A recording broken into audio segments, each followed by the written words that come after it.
Did you know that there are 24 hours in a day, 168 hours in a week, 672 hours in a month, 8,064 hours in a year? The life expectancy in the US is 76. By that statistic, we have roughly 612,864 hours in this world. Hi, I'm David Pruitt, and this is Student Ministry Conversations podcast, a podcast where we, as youth pastors, want to encourage other youth pastors wherever you are in your journey, whether you're just starting out as whether you're a volunteer or full-time or part-time, or you've been doing it a long time. We hope that the things that we do here encourages you where you're at. And so let's dive right in. As you guys know, this is the summer. Depending on when you're listening to it, this is the summer, and we as pastors tend to be, especially youth pastors, children's pastors. This can be the busiest time of the year for many of us. We're juggling camps and mission trips and other hangouts and different things that happen during the summer, and so every summer we like to try to take some time to try and work around everybody's schedule. And so we're doing a few solo episodes, mostly just because it's hard. It's really, really hard to get everybody together during this time. And so today I just wanted to kind of piggyback a little bit off of what Brent talked about last week, and look more into the things that you are spending your time doing. As we talked just a moment ago, we really don't have that much time. And for many of us, I'm at 35. If we go off the statistic, I'm nearly at half of my life is gone already. And that's if I make it to 76, And so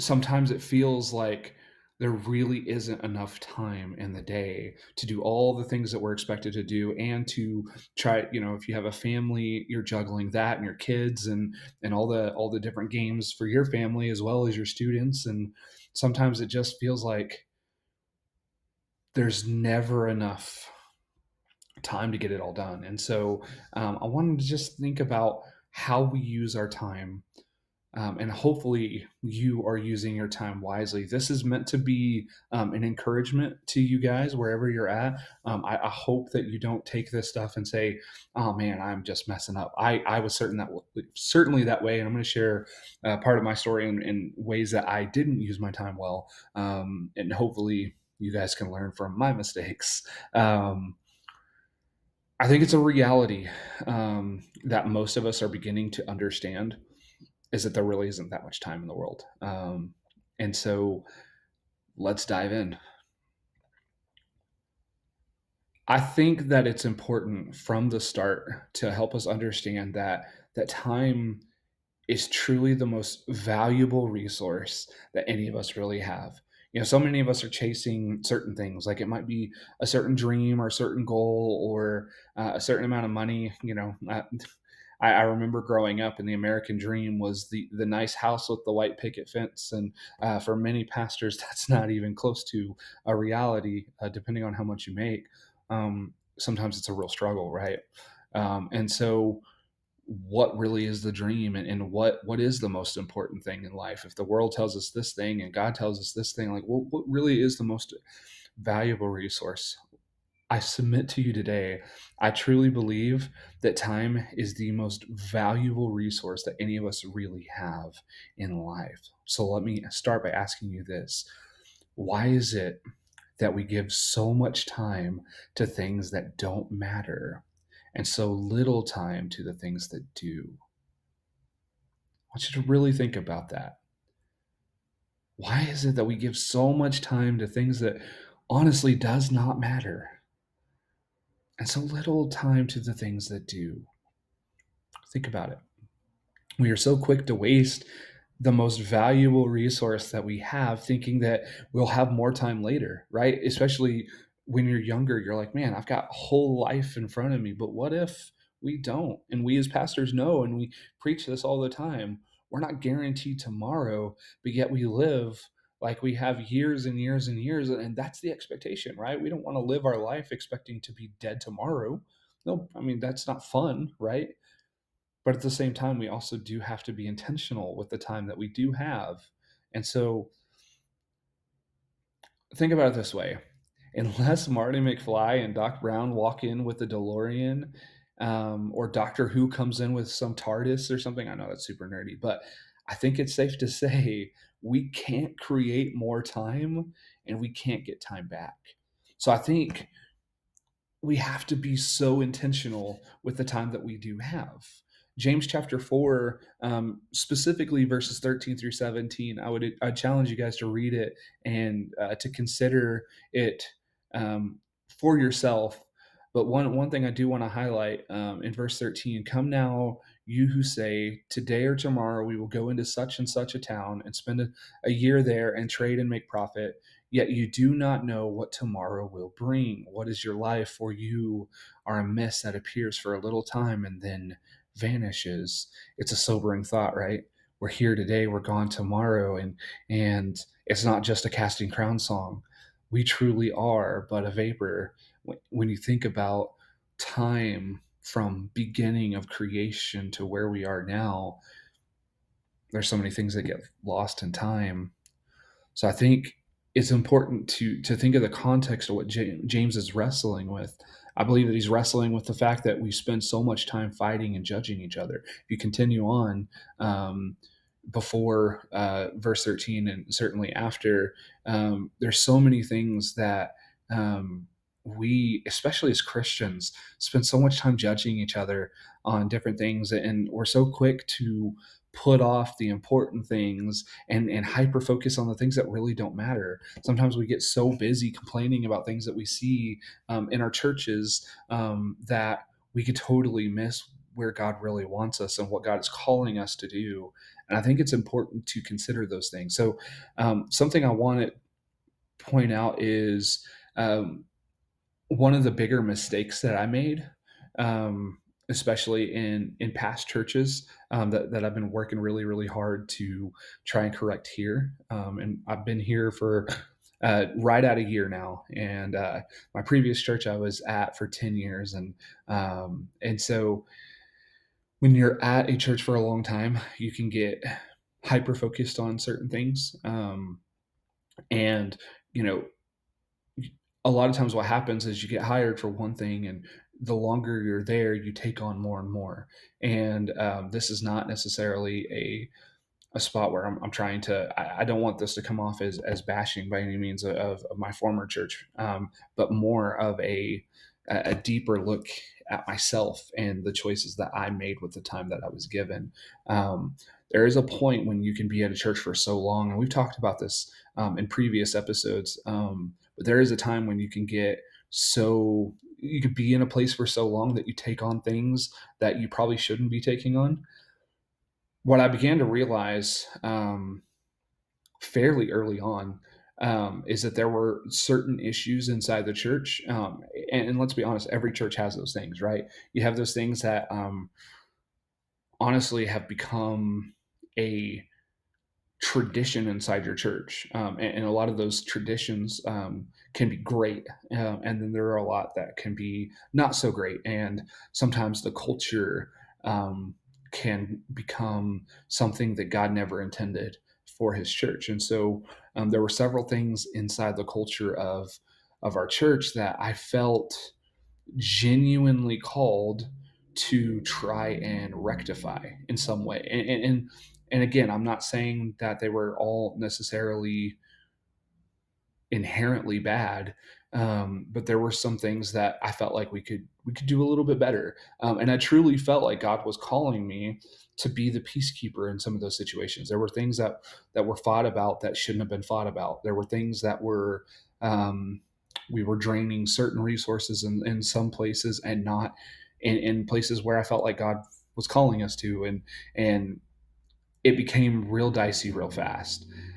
What happened was I began to put too much of my time into putting out fires than to actually minister. And in my mind, I was doing ministry, right? I was doing all that I could to help the situation. And here's the truth, friends, and I think it's important for us to consider this. is, am I over spiritualizing the matter at hand?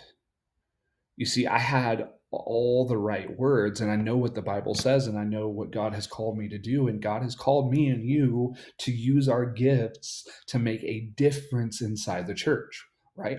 And I believe that God has given me the gift of peace and grace and humility. And oftentimes, I've been referred to as Switzerland. I'm the guy that kind of, when two people are fighting, I'm the mediator, and I think a lot of you are probably in that role as well. That's kind of our calling as pastors, right? But there were times where I was so focused on trying to keep the peace that I didn't let fights that needed to happen. Does that make sense? There were things that were necessary. We needed to have the fights. We needed to have people step up. There were things that needed to die off. And I was fighting so hard trying to keep everything alive and nobody fighting and trying to keep some level of peace. And it's like, when things are on fire, you're so busy trying to put out the fire that you die in it. Firefighters will say there is a point when the fire becomes too much or the smoke becomes too much, and you have to just cut and run because there's just not enough time to safely get out.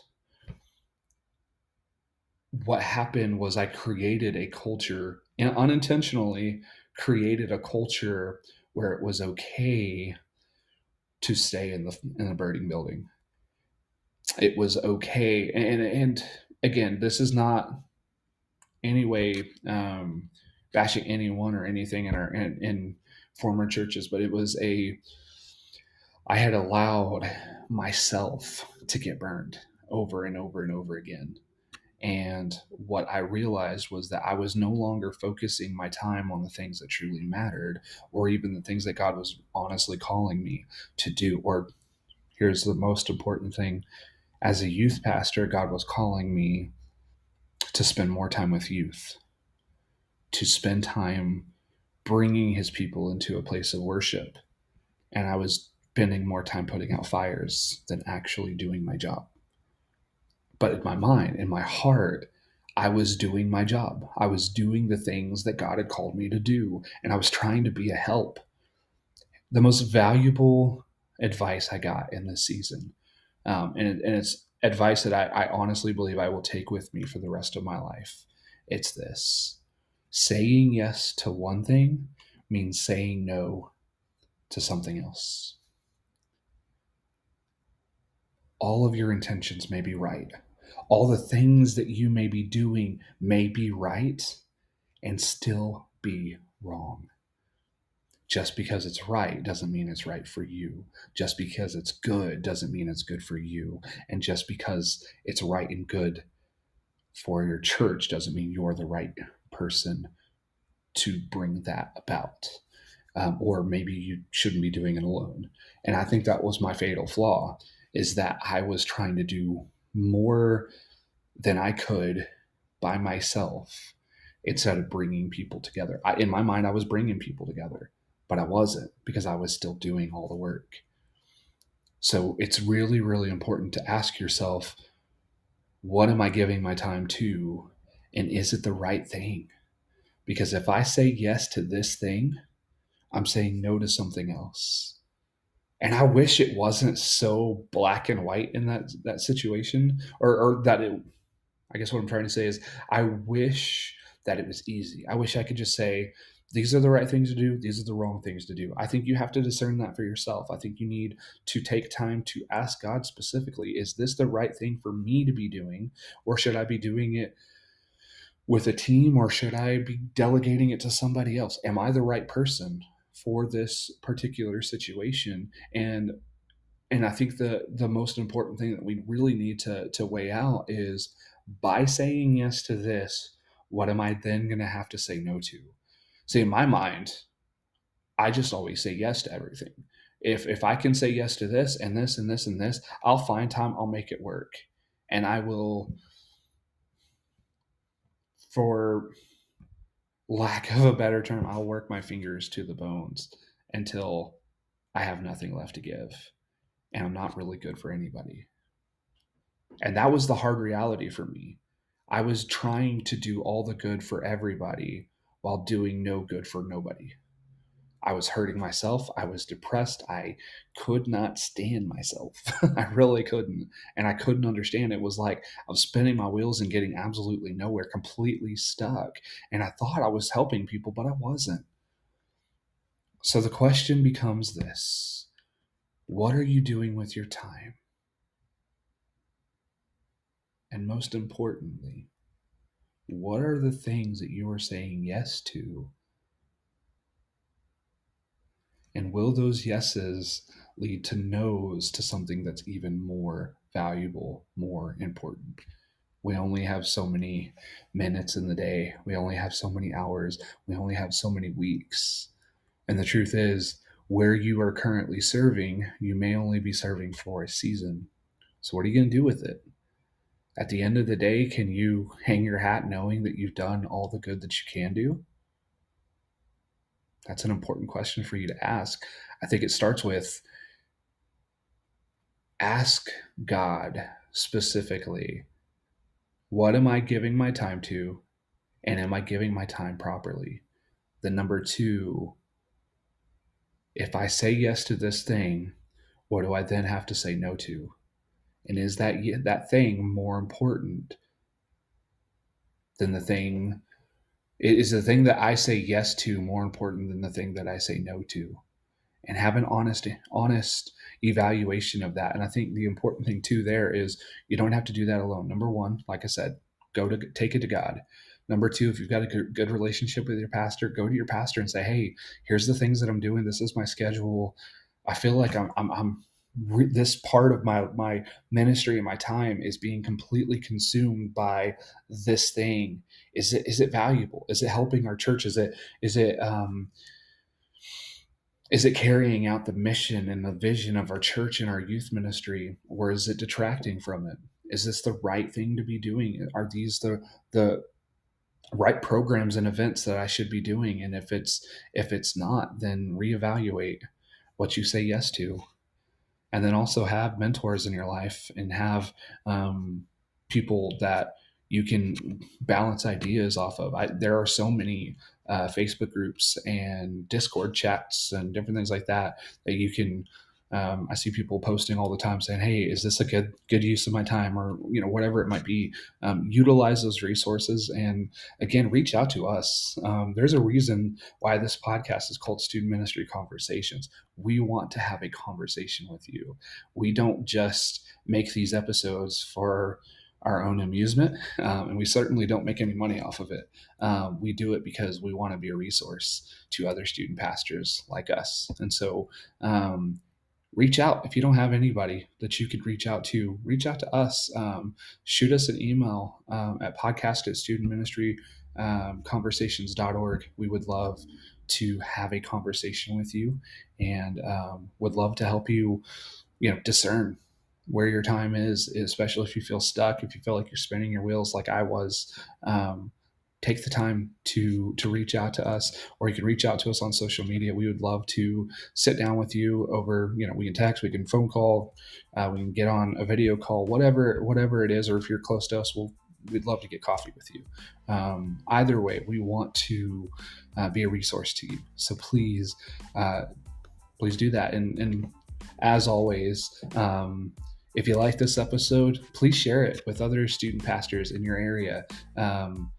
We want to get these resources out to as many people as possible. Or if you have a favorite episode, share it and tag us. We would love to know the things that you are enjoying, and if there's something that you would like to be part of the conversation, please again reach out to us. We want you to be part of the conversation. I'm solo today, but I would love to bring you on and be part of the podcast episode. But until next time, we pray that you are having a wonderful summer. We pray that you are finding rest in this season of busyness. At least for me, I'm got lots of camps and stuff coming up, so definitely be in prayer for us, and we'll certainly be in prayer for you as well. We hope that you guys have a wonderful and blessed week. Bye.